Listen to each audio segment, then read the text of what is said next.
Welcome to another edition of the SUAC monthly meeting.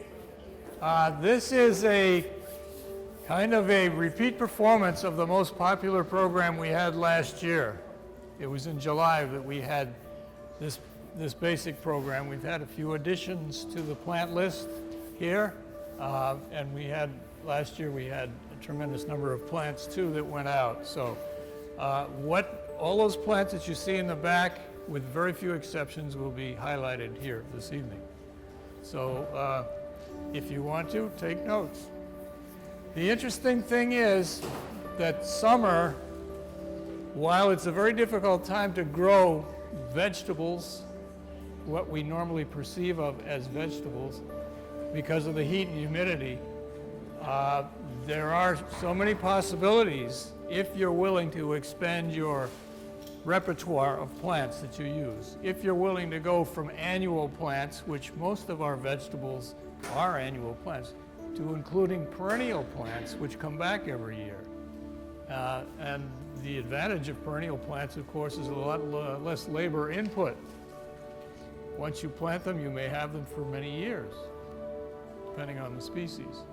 So there's some valuable plant information which you'll get from Brennan. This is Brennan Duff, a very good gardener and a good friend too. Once you get that information, you will have access to many of those plants up back to get started. So, and those plants you really can't find in any of the normal outlets. So this is a very special, I think this is a very special program and a special access of information for you.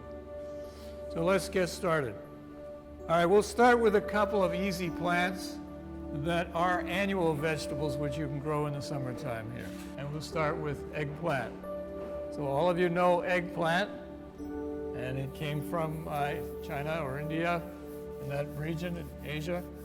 And it's a subtropical annual plant. So that the annual means its life cycle is completed within 1 year. Gets to about 3 feet. It really likes warm weather, so summertime is quite well suited to it here. It needs good soil, well-drained soil. It's got some surprising nutrition, vitamins and antioxidants. Of course, you know what part of the plant you use. The fruit is used in many ways. Eggplant lasagna is very, very common. But there are oriental eggplants which are a thinner type, and they're very often used in sautés. And ratatouille is another eggplant dish, right? So that's generally cooked. So there's nothing new or nothing exciting there. You know the plant very well. Okra, many of you know about okra. Many of you have a dislike for okra. But you ought to try it raw sometime. Sometimes we just pick it off the plant and eat it right on the site. It's pretty good. It originated in Africa. It too is a tropical annual plant. Likes the heat, full sun, rich, moist soil, well drained again. All of these plants, I think without exception in this list, like well drained soil. They don't like standing water. Nutrition. Nutrition is surprising. Look at the vitamins here and minerals, calcium and potassium, vitamins A and C. It's surprisingly nutritious. And you can eat the leaves too, as well as the pods. And of course, if you eat the pods, you're eating the seeds. So there are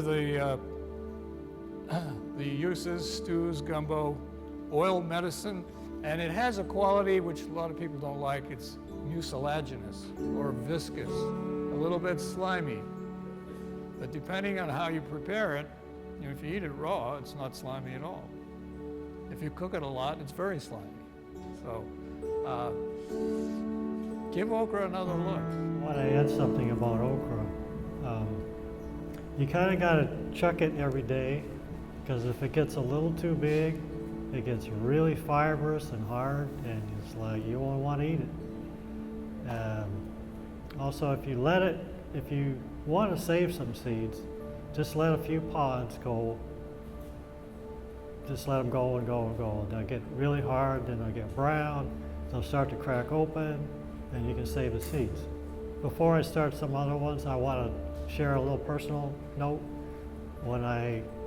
12 years ago, I was new to Florida, and I moved to a place in the woods and wetland area, caretaking a property. They had a big garden, but they shut it down every summer. And it's like, they put carpet all over it. So I started, little by little, I took it off, started planting stuff. I didn't know what grew, but some things survived, a lot of things didn't. A lot of things that I, was used to growing up north, I just planted them. And you know what that's like probably. But little by little, some from Echo and other sources, I found things that could grow in the summer. So I'm just so grateful for all these different things. And I can just go out every day all through the summer and pick stuff and eat it. Okay, the next one is Egyptian spinach, or Moluccan. And it comes from, you never guess, Egypt. It's an annual. It's related to hibiscus, and it gets these little pods. Also related to okra, and it gets like miniature okra pods. And again, they can get hard, but if you get them when they're young and tender, they're delicious. A little bit mucilaginous, but not bad really. The leaves are good to eat, and I've heard that it's the favorite vegetable in Egypt, so must be something good about it. It's also very high in nutrition. Cranberry hibiscus, tropical Africa is where it's from, so it really loves the sun and the heat, and it can grow in part shade. I think the more sun it has, usually the more dark red it can be, as long as it's got plenty of nutrition in the soil. It gets pretty tall, 6 to 8 feet. It's annual. Sometimes it will winter over, and especially if you cut it back, it'll get side sprouts and grow the next year. Doesn't need a lot of water. It's high in vitamin C and some B vitamins. The leaves, flowers are good. Salads, cooked or tea. That's all that. I've heard so many people say, "Oh, I just love that cranberry hibiscus. It's so delicious." It's a sour taste. So you mix it in salads and different things, or cooked vegetables. Excellent addition. Well, they drop seeds, and a lot of times they'll be sprouts. Another way, you can dig them up, or you can take cuttings. And because sometimes I brought them in the house just to keep them fresh longer while I'm eating them, I'll stick them in some water, and a lot of times roots will start growing out the bottom. So if you can root it in some water and then stick it in soil, that'll work too. Cranberry hibiscus is something that everybody should have. It has some ornamental value too because of the color of the leaves. Very unusual dark red. Roselle is related to cranberry hibiscus. This is also a hibiscus. This is also a beautiful plant in the garden, very dark green leaves, edible leaves. And then in the fall, like the cranberry hibiscus, they flower and then go to seed. So they're annuals. However, they drop seed, and very often you'll get a lot of seedlings where the older plant was. This will get up to about 7 feet. Sun or part shade, calcium and potassium in terms of nutrition. In the fall, after it flowers, they develop these calyxes, which is like an ovary. And the outside of where the seeds are is like a fruit. It's almost like an apple in a sense. The fruit develops around the seeds, and it's a beautiful, beautiful red color. That's edible. You can eat it fresh. It tastes a lot like citrus. Or people from the Caribbean make a beautiful Christmas drink with it. It's a scarlet color. It's just beautiful. So that's another plant here, which is highly ornamental and nutritious as well. Katuk is a plant that most people here probably don't know, but it's very valuable because katuk will grow in the shade. And anytime that you can get a food plant to grow in the shade, you've got something special. There are very few plants that are edible that will grow in the shade. And this gets to it's a shrub, a large shrub. It gets up to 10, 12 feet tall, and it propagates readily by just increasing in size. And it's very, very easy to take care of. And it's fairly attractive. You may have to trim it periodically to keep it looking attractive, otherwise it'll get too tall and flop over. But look at the nutrition. It's got some good protein in it, and vitamins A and C. The leaves are what are used. You can use a little bit of it raw in a smoothie or a salad, but I would not eat a lot of it. It potentially can cause some lung issues. But it's fine if you cook it. It's delicious steamed. It has a kind of a peanutty taste.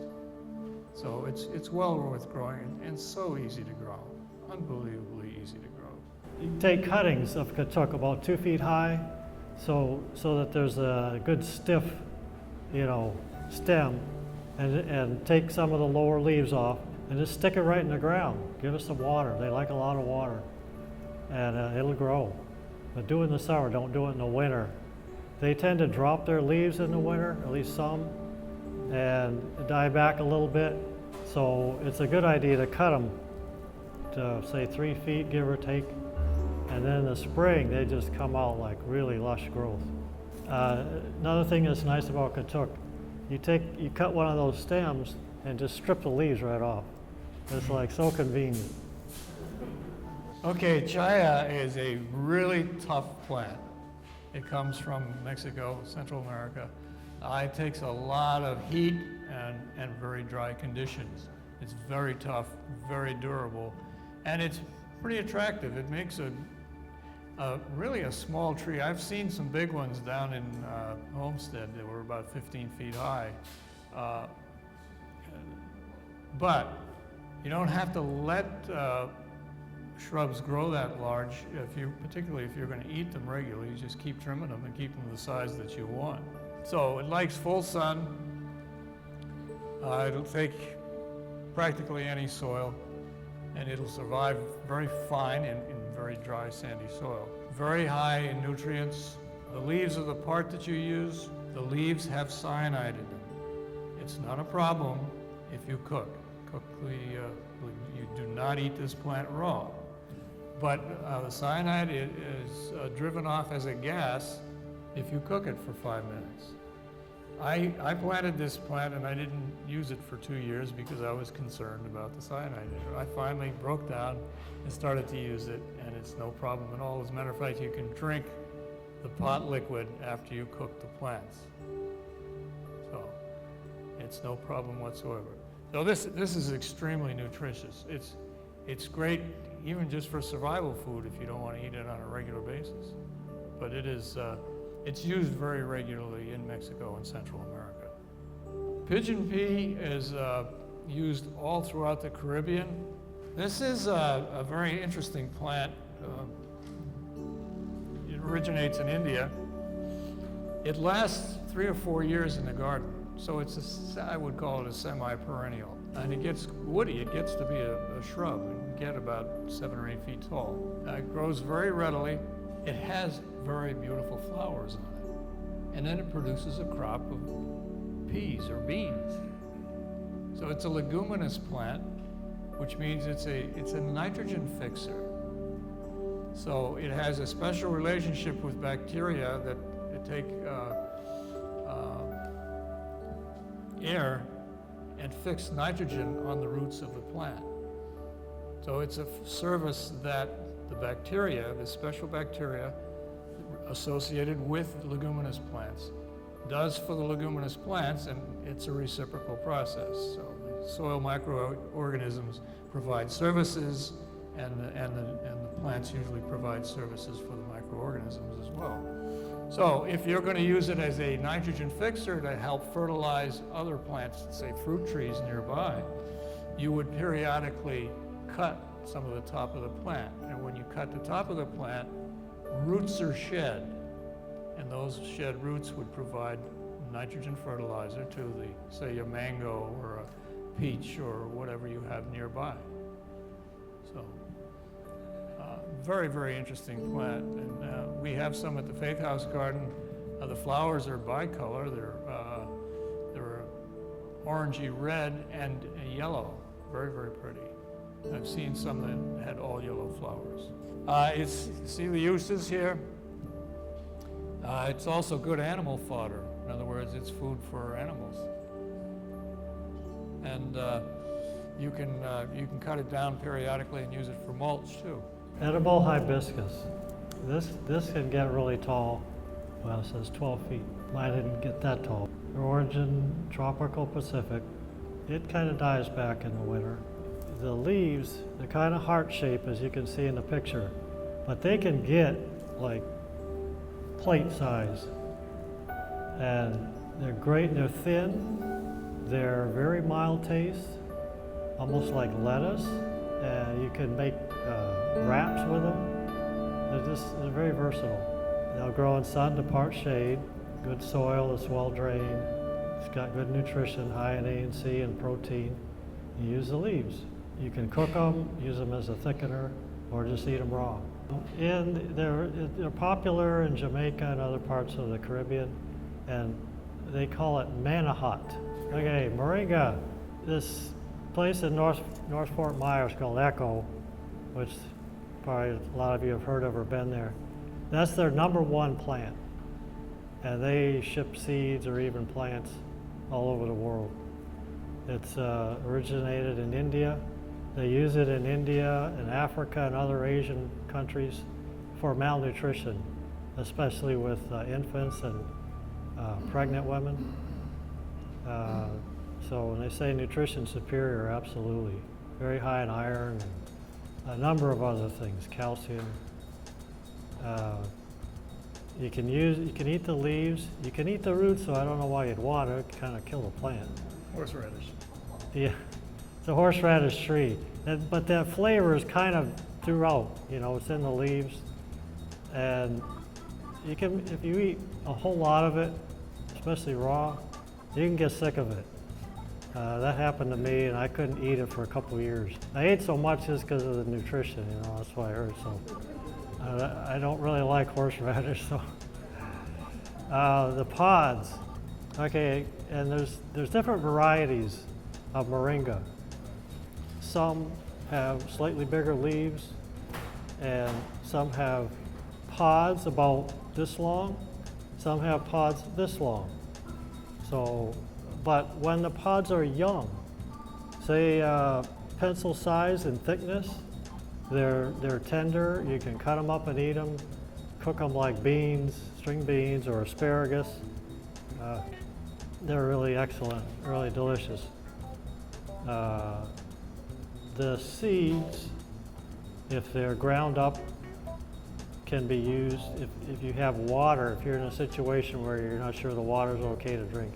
You can put that in and leave it, and it kind of takes out the impurities in the water, so it purifies it. And you can eat the seeds as well. There's kind of a little thin shell around it. Some people just eat the whole thing. Some people like to peel it and then eat it, and it has that same flavor. But it's, I know a young couple who was, let's say, tired all the time, depressed, and they started eating these seeds, and it was like a multivitamin. I mean, it just perked them right up. And it doesn't have that effect with everybody, but there is some powerful nutrition in it. This tree grows really fast, and you either need a ladder or a long saw or something, unless you keep it cut low and let fresh branches grow. Well, when it gets way too high, I just break them off, and they break easy because they grow so fast. They're not like really tough. Moringa, everybody should know know about it and try to have it because it could possibly be the most nutritious plant on the planet. Certainly one of them. And it's so easy to grow. When the leaves are dried, you lose a little bit of the vitamin C content, but all the other nutritional benefits go up. And once it's dried and put in a jar, like a mason jar or something, you can take it anywhere and it'll store for a long time. So it's a real superfood that you can grow very easily at home. The hardest thing about growing moringa is keeping up with the growth rate. Yeah. And I think it's really good to cut it every year, cut it right down to the ground, because then it would tend to shrub rather than grow a single trunk. Wonderful, wonderful plant, and we're so lucky that we can grow it here because we're really pretty much at the northern edge of its range. It is not frost tolerant. People up near Brooksville might possibly be able to grow it every year if they mulch the root zone heavily and not allow the roots to freeze. The top freezes, you cut it back anyway. I cut it to the ground anyway. So it's going to grow a new top each year. Okinawa spinach. We have a whole series of spinaches coming up here. It's a very pretty plant. It has ornamental value. You see the underside of the leaf is purple and the top is dark green. It's hard to classify some of these spinaches. This is almost a vine. It grows somewhat like a vine. But the thing to do is to keep cutting it back and let it get bushy, and it'll give you a lot of growth. It doesn't like it really cold or it doesn't like it really hot. So it's good to plant it in part shade. And it likes good moisture. I'm not sure about the nutrition. It's very hard to get nutritional values for this plant, but any kind of good edible leaf is usually quite nutritious. You can eat this raw, put it in a salad or a smoothie, or you can cook it. The presence of the purple color indicates some antioxidants. Very easy to grow too from cutting. So you just take a short cutting like that, stick it in a pot of soil, and it'll root within 3 weeks. This has a few different names. Moluccan spinach, longevity spinach, Don Dua. Comes from tropical Asia. It's a vigorous vine. It spreads. It'll just go out and cut off the tips and they'll branch more. It only gets about a foot high, unless there's like other plants strong enough to support it. It'll grow up and over them. So sun or part shade, yeah, any soil. Nutrition, doesn't say anything here, but there's, I looked up last night and found this website. I sent it out to just a little bit ago to Natural Building 38, because it's a powerhouse nutritionally. It's good for all kinds of things. And in Asia, sometimes they call it a cholesterol plant, or this plant, or high blood pressure plant. You know, the leaves are what's used. The salads, smoothies, raw or cooked, and like it says, medicinal. But it does grow fast. It's got a very mild flavor, so it's very versatile. Yeah, I grew this one year. It got about 10 feet across in 3 months. It grows very fast. And it was underneath a papaya tree. So it likes a little bit of shade in the summertime and good moisture. Yeah, Brennan sent me some information about the medicinal values of this plant, and it's staggering. This is really a medicine chest in a plant. I had no idea, and you eat it, you know, as food. It's an antioxidant. It's antifungal. It's what other it's anti-cancer, anti-diabetic. As a matter of fact, the plant is being researched now considerably for its medicinal qualities. So it's worth having and growing. It's not bad looking too, particularly again if you keep it cut back and eat it, it'll bush out instead of getting really straggly and going all over the place. Okay, another spinach, Malabar spinach. Leaves are like this big around. It's kind of thick, very tender, a little mucilaginous, mild flavor. It's an annual vine, and that really is a vine. I mean, they'll go around like this right up a tree. Trellis is good to grow it on. And they like full sun. They can do shade too. Like rich and moist soil. They're high in vitamins A and C. You use the leaves and the tips. Like the young part of the growing vine will be tender enough that you can cut it off and eat the whole thing. If you cut it, it'll tend to branch out. So I have a Suriname cherry tree, and there's one still wrapped around from last summer. I mean, I guess they protected it, but it's still there growing. Drops a lot of seed too, right? Yes.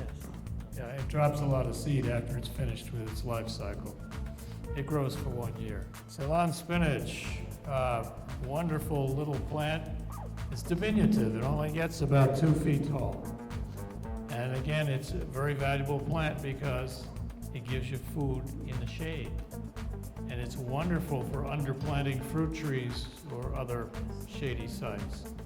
And it has these pretty little lavender flowers on it. So it has ornamental value. The leaves are attractive too. So it has ornamental value. It gives you good food for salads or smoothies. It's very, very mild tasting. And it grows in the shade. And reproduces pretty freely from seed. Either move them around the property or give them away or whatever with the seedlings. You know? So, yeah. Another name for it is jewels of Opar because of the little flowers. And I brought some in my kitchen, like cut a stem of them and put it in water and eat little by little. And the little seed pods, the little white cylinder, when it's fully mature, it pops. I've literally heard them pop, and it throws the seeds out.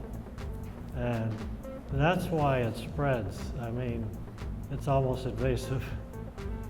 And once you have it, you don't have to worry about replanting it year after year, because it tosses these seeds out and they come up all over the place. But it's easy to control, but you just need to use it. It's just very, very easy to eat. Everybody likes it because it's so mild. So it's I'm fond of this little plant. How could you tell? All right, this plant is great survival food. If you've got it, it'll grow in pretty poor soil and produce some fairly nice tubers. Of course, it'll grow a little more vigorously and maybe some bigger tubers with a little better conditions. But again, it's a very low maintenance type of plant, which you can plant in an area where you don't want to give a lot of time or effort to. Definitely sprawling vine. I wouldn't plant it in my vegetable garden per se, because once you have it in there, it's hard to get rid of. You know, there's always little pieces of root or little pieces of the tuber that will regenerate foliage. So plant it in its own special area and let it be there. You can eat the leaves of the sweet potatoes too, particularly the tips, the growing tips. You can use the tuber too for so many things. I've seen sweet potato pies made. And there are other varieties, like there's some light yellow leaves, very pretty, and also purple, dark purple. You may not like the tubers as well, but the leaves are very pretty and they're edible. In the Philippines, when I was a kid, we didn't have pumpkins, and so Thanksgiving time came and we just used the sweet potatoes for pumpkin pie. the origin is from Florida, actually. It grows wild in the Everglades, in the hot, humid subtropics. Squashes and pumpkins and those things otherwise tend to be a little difficult, particularly the conventional garden varieties. They tend to get diseases very readily. But this is a very, very tough plant. What I understand, I haven't eaten one, I have one on my table waiting to be eaten. It's very good tasting, and you can do a lot of things with it. So you can do anything that you do with other pumpkins. So this is something that's easy to grow. You need a lot of room. You know, the vines can get 30, 35 feet long. So again, it's not something you would plant in your salad garden. You know, you need an area where you can devote to letting those runners go and just let them be sort of a field garden, if you will. Cassava, Yuca. Yuca, Yeah. from Latin America. It's a shrub, can grow to 8 feet tall. The leaves are pretty attractive, I think. Grows in full sun, moist, dry, poor soils. It's gluten-free starch. That's interesting. There's vitamin K. The roots and the leaves can be used, but they have to be cooked, both of them, because of cyanide. Used as a starchy vegetable. Tapioca. That's something we had in the Philippines. We had quite often, tapioca pudding. And it's quite a popular vegetable there. And it can be made into flour as well. The people in the Caribbean use this plant in place of potatoes, and they serve it practically at every meal. And it's easy to grow. It's very tough, very drought tolerant.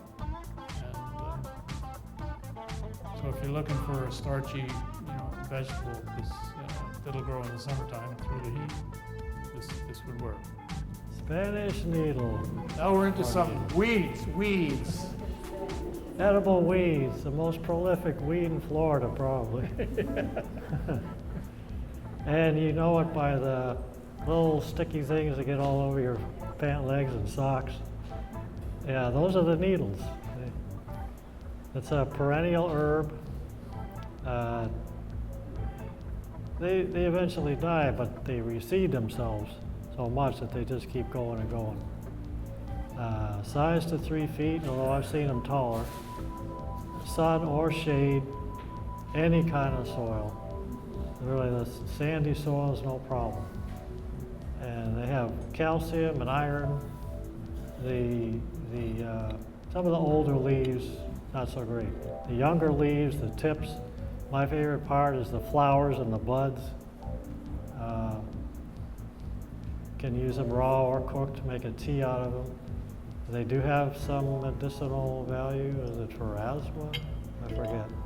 Respiratory issues. Respiratory issues, yeah. This is a great one for bees, especially in the wintertime and certain times of year when there's maybe there are not a lot of other flowers or wildflowers. There's lots of these, and the bees love them. They're like all over them. So it's good to have around, and you may have them whether you like it or not. Yeah, I've seen hummingbirds nectaring on this plant too for a long time. Wow. So it's got a good deal of nectar. Purslane. If you just walk in the woods, you probably won't find it, but in disturbed soils, that's where it ends up growing. And gardens are disturbed soils generally. So there's a lot of it growing at the Faith House. It's kind of thick leaves and tender and mild, and the little flowers are good to eat too. And you could do a raw or cooked, put them in smoothies. High in omega-3 fatty acid. As far as compared to other vegetables, it's very high. Grow in any kind of soil, sun or part shade. They don't get very tall. They just spread like a crown, just spread out. And and they drop seeds. They have those, after the flowers, those little pods, and there's like 100 seeds or whatever in each one, so they spread freely. Wild amaranth or pigweed. I'm originally from Maine, and we had a lot of this there, and they do feed it to the pigs sometimes, but mainly it's just a weed that gets in the way. And it happens to be very nutritious, very, very good for you. And when I visited relatives in Maine 6 summers ago, I asked them if I can go out and pick stuff from the garden. They say, sure. And I come back with a bunch of weeds. And they're like, what? But that was the best part, you know, to me. It's an annual, originated in North America. How about that? Can get 6 feet high. There's a lot of different varieties. Some even have little thorns on them, so be careful. But they're all good to eat as far as I know.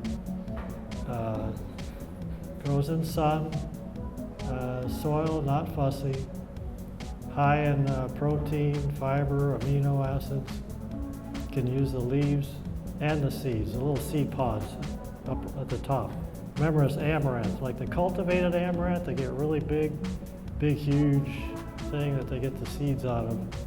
But this is like a miniature version, like the original version. So you can eat it raw or cooked. Make tea out of it, it says. And the grain, yeah, you could get a little grain out of it. Not a whole lot, I don't think. It's got oxalic acid. A couple of new plants that we've added here. This one is thanks to Emmanuel Roux, who grew it last year in his garden, Ethiopian Kale. And he provided some seed. We're growing a lot of it at the Faith House Garden now. This is in the cabbage family, like the other kales. And it's going to be interesting to see how it does in the heat of the summer here. He says it did well last year in his garden in Driftwood. But this year we have a new challenge with cabbage family plants, and it's called harlequin bug, which is a stink bug. They've been all over the cabbage family plants.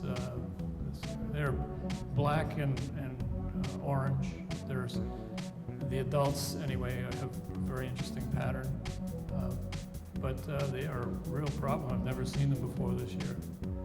And I know people up in Dunedin had them, and I have some at my garden at home, so they're all over the place. We'll see, and they tend to suck the juice out of the leaf, creating white spots on the leaf. So if you end up with some kales or cabbages with discolored sections where the chlorophyll's been sucked out, then look for that harlequin bug. You find little eggs on the underside of the leaf. There's a little double row of tiny little pinhead-sized eggs stuck together.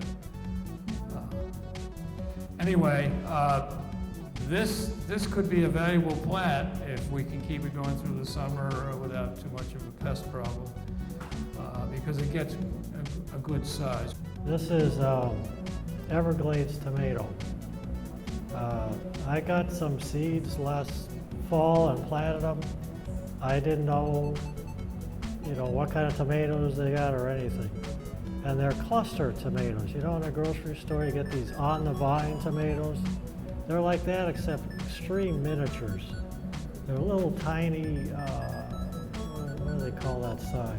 Currants. Currant. Yeah, really tiny, but clusters of 6 or 8. And they can be either red or yellow. And but it's a vine. I mean, it just grows and grows and grows. And I'm in a mobile home park, so I'm limited in the area. So I had them staked and string all around them. And they grew up and over the string, down to the ground, up the side of my neighbor's house.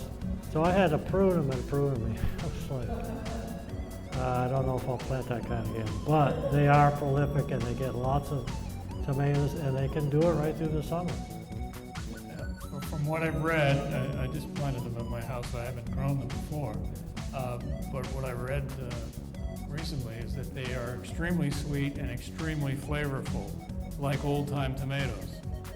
So that's a very attractive feature. If you can keep them in bounds, or if you have a big area where you can just let them go and let them, they're going to drop all kinds of fruit and reseed and so forth, you know. So, or grow it in a pot and keep it pruned. So I have some, at home I have some big rain catchment tanks, 275 gallons each, two side by side, and I put some window boxes on the top and I planted some up there, and I'm hoping that they will cascade down and hide the kind of industrial looking rain catchment tanks there, and it'll be a height where it's easy to harvest. So we'll see what happens. It's a native tomato, yeah. Again, the Indians used to make use of it, and it'll take the hot, humid weather. By the way, if you're trying to grow any tomatoes in the summertime, you need to grow cherry tomatoes and not the big tomatoes. They just won't make it. But this is probably the most durable one. We have 2 flats of them over there. Somebody gave me five or six of these Everglades tomatoes about a month and a half ago. I ate one, and I took the others, and I propagated them. I just squeezed the tomatoes into some 6-inch pots, or actually 4-inch pots. 90% of them germinated. And very, very easy to grow. That's why they're so they're so rampant. So no, again, a plant is useful, particularly if you know what it's capable of doing. If you're really tight on space, or you live in an apartment or whatever, this may not be the plant for you. But if you have a lot of room, or you can accommodate it somehow, then go for it.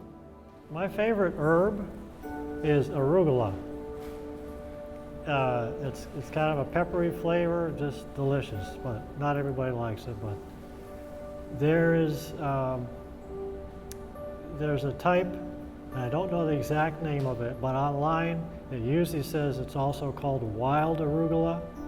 It's very lacy, in other words, deeply lobed, and it'll grow. It started coming back. I had some last year, and it started coming back in the spring, and it's just growing strong now. It doesn't grow up; it spreads across the ground, and the leaves aren't substantial, but the flavor is. I mean, it's more strong, more intense than regular arugula. So if you like arugula and you miss it in the summertime, that's the thing. A lot of catalogs have it. Just look for wild arugula or sylvetta or something like that. Just kind of listed some other plants that you can eat.